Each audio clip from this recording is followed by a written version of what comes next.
Hello and welcome to another episode of the Construction Corner podcast. I'm Dylan. I'm your host. And guys, it's been a while. If you forgot who the heck I am, again, Dillon Mitchell, professional electrical engineer. I've done $1 billion worth of construction, licensed in now 16, call it 17 states. And I built automation solutions in Revit. So Cowabunga Studios, we automate your processes in Revit for all electrical, right? Automating receptacles, lighting, power distribution, fire alarm systems, data devices, all that kind of good stuff for your Revit models. And then Vertical Design Services is our arm to serve the electrical contractor. We do that through speed, detailed drawings for fabrication, and then our relationships. Those are our three pillars in vertical design services. So that's who I am, what we do. And today we're going to talk about the hiring process. So we've been going through this here frequently.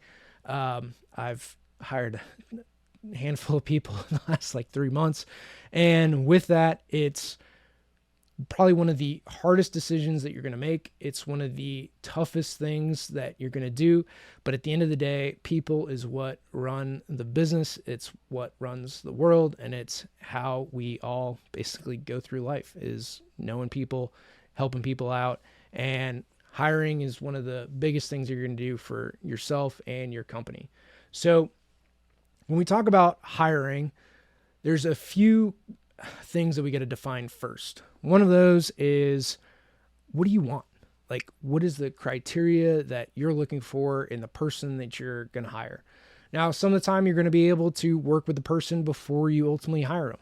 That's awesome. Most of the time it's not. It's what you hear, what they tell you, maybe some work samples, resume, whatever. And you're just kind of going to go with it, right? But first is define the criteria. What do you need? What are they going to do? What are the deliverables?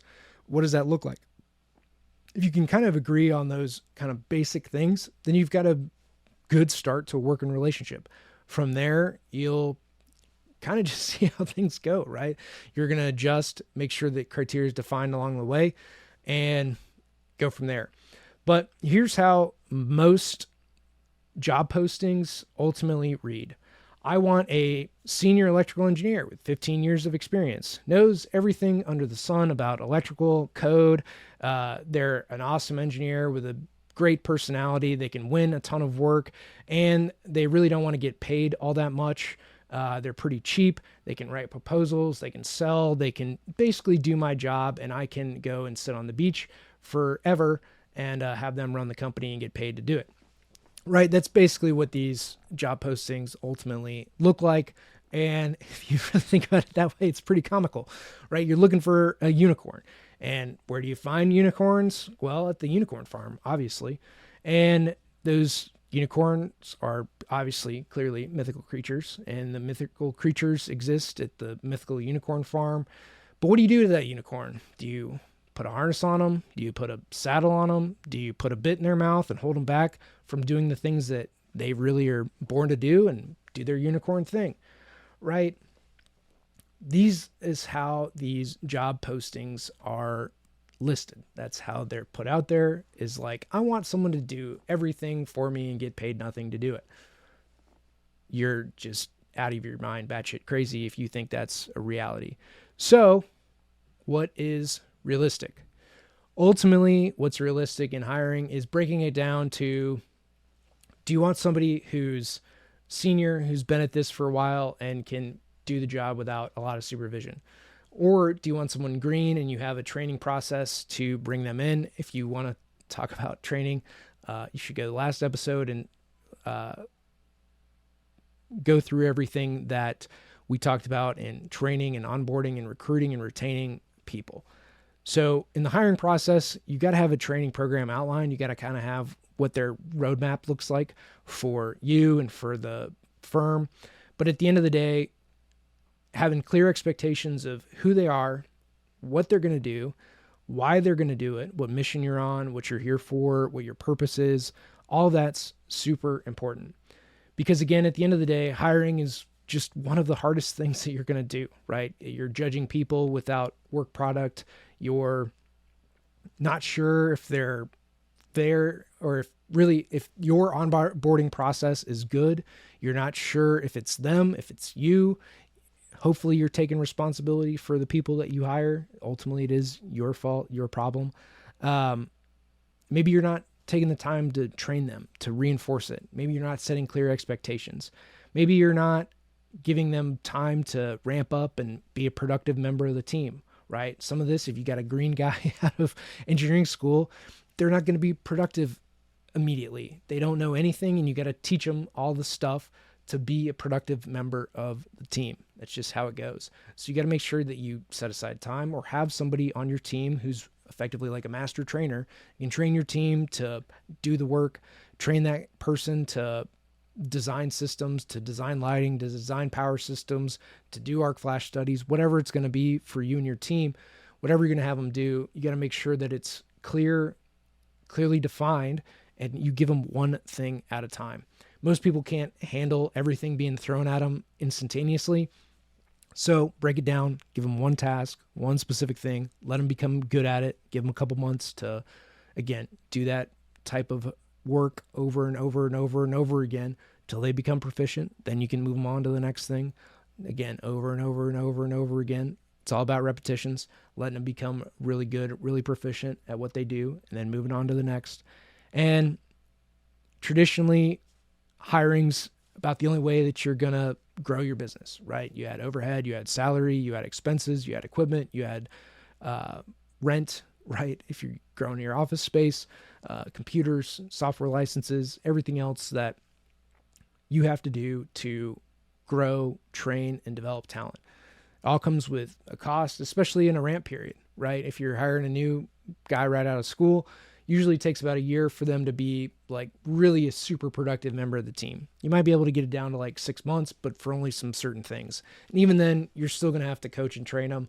So that's why, again, for getting your professional engineering license, it takes 4 years from the time you graduate with your EIT or engineering training certificate till your PE in 4 years, right? That's basically the time it takes to go from apprentice to somebody that knows what they're doing. It's the same in the trades, right? 4 or 5 years, whether you're coming in as a apprentice electrician to, you get your journeyman's card, and then master electrician's about 10 years. So again, it's the same kind of time frame in engineering as it is in the trades, as it is in pretty much any other business, right? A year you can become pretty proficient, do projects on your own, be good at it. Within 4 years, you're running jobs, being a project manager, doing all sorts of good stuff.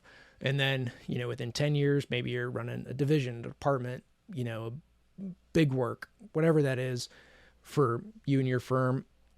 That's kind of the pathway. But you got to have good systems and processes of how to train them, how to make sure they're doing what's the standard for your company, or again, apprentice electrician in the field, the National Electric Code, right? All those things need to come into play.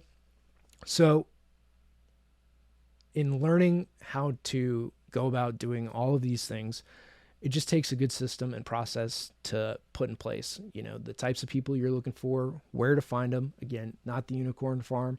You're looking to build people up, right? You're not plucking them off trees. You're not getting them at the mythical unicorn farm. You're going and training these people, pouring into them, developing them. And yeah, some people are going to leave. That's just life, right? Life circumstances happen. They have a kid, they get married, they move away. They don't want to work for you anymore for whatever reason. They want to go start their own thing, right? People have different life circumstances, and that doesn't mean that you stop pouring into people, right? We develop people, we train people, we make them better, and we leave them with a good impression of us and who we are. Because you never know, people do come back. Every firm that's been around long enough has some boomerangs that leave, go and do their thing, and then come back again. That even happens in towns or places that you live, right? You live somewhere, you go off to school, you come back. It happens everywhere. So we want to make sure that we treat people well and give them a place to come back to. So at the end of the day, it's giving you, your firm, and everybody else a great reputation. So with this, automation at the end of the day is going to be one of these things to help you hire people, It's going to help you train them. Again, nobody likes doing grunt work. Nobody likes doing tedious, repetitive tasks. So if you use some automation tools to allow you to train them better, allows you to hire people, attract them, right? They're more excited to come and work for you rather than sitting in a cube and just clicking away to place all these elements in a Revit model. So starting to use automation tools, starting to use technology, starting to get rid of that tedious task within your firm, right? Meeting scheduling, using other AI tools to help with your spelling, grammar, writing. A lot of those things can really help boost productivity. It can cut down on those tedious tasks, and it just helps everybody be a little more creative, hopefully. Again, we still want to use our brains at the end of the day for what we do, but using these tools as an augmentation to our core tasks really helps people to come into your firm, want to work, want to be productive, and again, stay with you for a while. So retention is also key in everything that we do. If you want to find out more, get this like full outline basically of what I talked about here today, you can DM me hiring to get my playbook on hiring, how to think about this, right? You got to fill in the playbook for each of your specific areas, but I'll give you the full outline of what we use in hiring people, and I'll send you the Google Doc link for all of this. So DM me hiring to get this playbook, and love to help you guys out. So without further ado, guys, today we talked about hiring processes, why it's important to look for the right people, define the criteria, make them and set them up for success within your firm so that at the end of the day, they're successful, you're successful, they stay with you for a long time, and everybody wins. That's what we want, win-win scenarios. So DM me hiring to get my playbook. You can click the links below. Just hit me up on LinkedIn and DM me hiring. Without further ado, this is this episode of the Construction Corner podcast. Until next time.